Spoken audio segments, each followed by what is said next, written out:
도서 단단한 개인은 우리가 살아가며 빚어지는 갈등을 어떻게 관리해야 사회가 안정적으로 유지되는지에 관해 고민한 에세이입니다.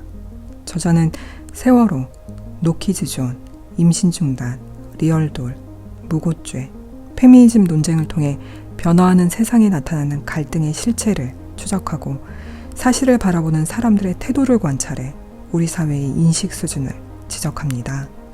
사회는 변화하고 규범도 그에 맞게 변화합니다. 사회는 변화하는데 규범이 변화하지 않는다면 어른으로 성장한 사람이 어렸을 적 입었던 편안함과 익숙함을 기억하며 과거의 옷을 고집하는 것과 같습니다. 결국 옷을 입지 않은 어른으로 부끄러움을 느껴야 합니다. 저자는 누구에게나 자기만의 기준이 있지만 모든 사람의 정의가 될 수 없음을 생각해 봐야 한다고 말합니다. 나의 불편함이나 싫음이 도덕적 불의의 근거가 될 수 없으며 내가 옳다고 생각하는 기준이 모든 사람의 기준이 될 수 없다는 것입니다.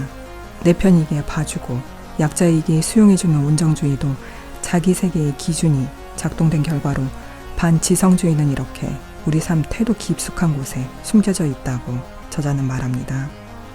사회라는 공간은 우리 모두의 공간이고 그 속에서 공존하기 위해서는 모든 사람이 동의할 수 있는 내용으로 합의가 이루어져야 합니다.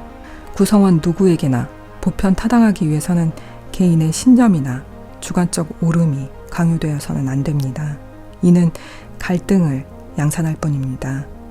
한때 정치적 옳음을 신념으로 믿었던 페미니스트였던 저자는 공중파에서 방송했던 생활의 달인이라는 프로그램을 보며 프로 불편러의 삶을 그만두었다는 고백을 하고 있습니다. 생활의 달인에 출연하는 주인공들은 하나같이 열악한 노동 조건과 사회 구조의 모순 속에서 살아가며 불행을 겪는 사회적 약자로 보는 친구의 시선과 달리 저자는 주인공들에게서 넉넉함과 편안함 그리고 선하기까지 한 행복한 표정을 보았다고 말합니다. 열악한 환경 속 손가락이 휘어지는 신체 변형을 겪었는데도 노력과 열정에 대한 자부심이 주인공들에겐 있었던 것입니다. 저자는 이 혼란스러운 모습 속에서 인간은 같은 환경이라 할지라도 다른 생각과 기준을 가질 수 있다는 사실을 이해했습니다. 누군가의 권리도 주관적일 수 있다는 것입니다. 문제는 소외된 권리가 아니라 권리를 핑계 삼아 타인의 사고와 행동을 통제하려는 권력적 태도입니다. 차라리 외부로부터 제공되는 지배와 억압에 맞서 투쟁하는 것은 선명하기라도 하지만 내부에서 사람들을 대상화하면서도 옳은 것으로 포장한 억압적 태도들은 쉽게 포착되지 않은 채 우리를 병들게 하고 있었던 것입니다.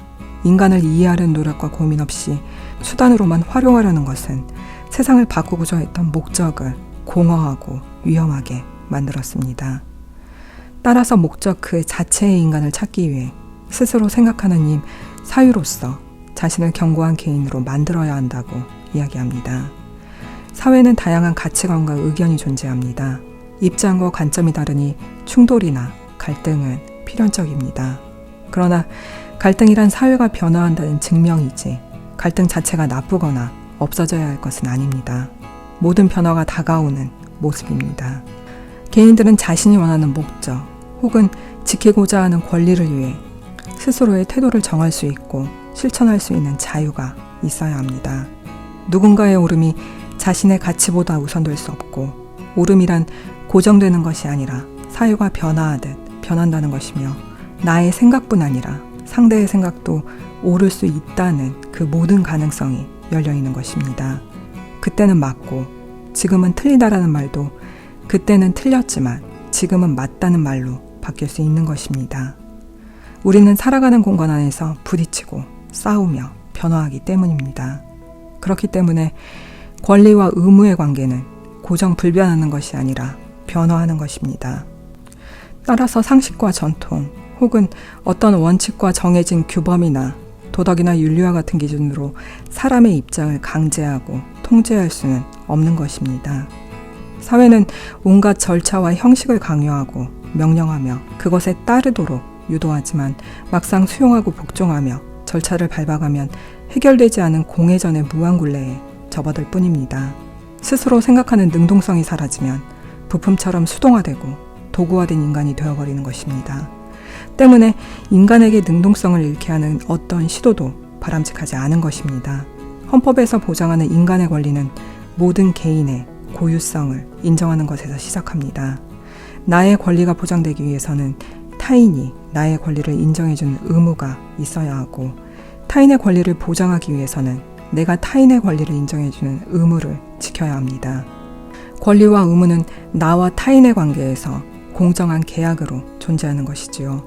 따라서 법치주의란 옳음의 일방적 강요가 아니라 상호간 존중을 전제로 한 합의된 약속이라 할 수 있습니다. 이러한 관점에서 저자는 넷 페미니스트들을 비판합니다. 오늘날 넷 페미니스트들은 죄형 법정주의나 무죄 추정의 원칙을 부정하며 인터넷 폭로를 통한 즉결 심판과 명예형을 정의롭게 여긴다고 비판합니다. 그들이 그러한 행위를 할 수 있는 이유가 바로 자신의 신념과 옳음이라는 믿음으로 스스로를 정당하다고 여기며 타인에게 강압적으로 강요하는 것이 옳음의 실천이 되어버린 탓입니다. 사회가 그들만을 위해 존재하는 것이 아님에도 마치 점령군처럼 행동하는 내 페미니스트들의 태도를 지적하는 것이라 할 수 있습니다. 저자는 자신의 과거를 반성하고 새로운 인식적 세계에 도달한 것만은 분명해 보입니다. 그러나 그의 태도는 과거와 비교해 한 뼘도 성장하지 못한 모습입니다.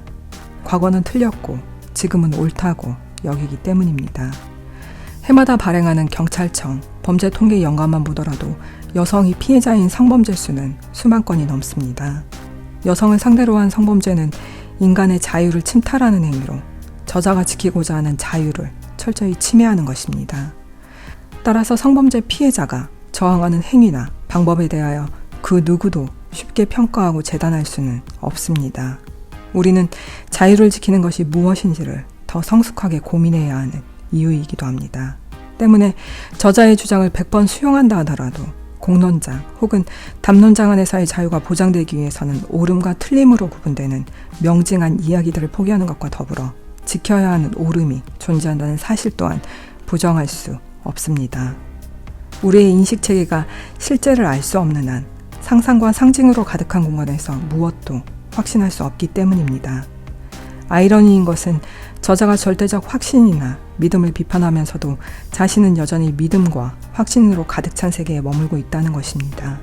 흥미로운 시선이지만 자기 모순이라는 함정에 걸려있는 안타까움이 있습니다. 어떤 판단이 참인가라는 문제가 정치적 자유에 관한 문제일까요?